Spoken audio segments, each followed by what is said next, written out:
Do you wonder what the best type of running shoe is for you? Then check out this video. I'm Kearsten Fish, a physical therapist at Buffalo Rehab Group and also a fellow runner. I often get asked what the best running sneaker is and really how to navigate assessing what the best fit for you is. And really it depends on the type of foot that you have. There are 3 types of feet. You have a neutral foot, a low arch, and a high arch. If we start with the neutral foot, they usually have a little bit more flexibility in their foot. And what happens is if you were to walk around with your feet that were wet, you could see a good amount of your footprint. They don't have a lot of that low or that kind of collapsing arch. They don't have a high arch. They're kind of in between. They usually can go on multiple surfaces and respond very differently and very well. And typically they have a good amount of flexibility. So with a neutral foot, they usually want a neutral shoe. And what that means is there's no overcorrection, there's not a lot of support stability. It's fairly even with their instep.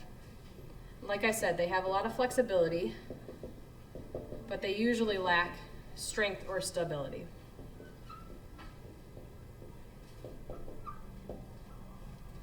Next, if we're looking at the different type of foot, you've got a low arch. So really that other word for that is more of a flat foot. And when you see that, they're usually too flexible. So they come down, they put a little bit more pressure on the inside of the foot. They usually also do very well with a neutral type of a shoe. And then a little different from a neutral foot is that they have too much flexibility. So they have too much movement. So really where they also need is more strength. They need a little bit more of that support, that help, because their foot tends to move and roll a little bit more than what is absolutely necessary. The final one is a high arch.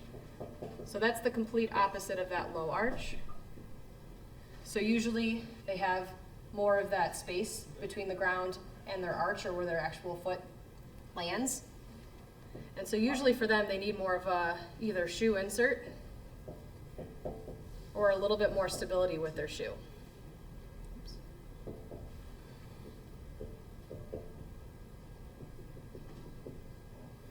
With that, they typically have more of a rigid foot. So flexibility is something that they really need, along with strengthening. Every runner can do with some good strengthening and target exercises to really help them make sure that they're staying on the right path. If you want more information, click on the link below, and that'll give you some specific exercises that'll help you with warm-up and strengthening.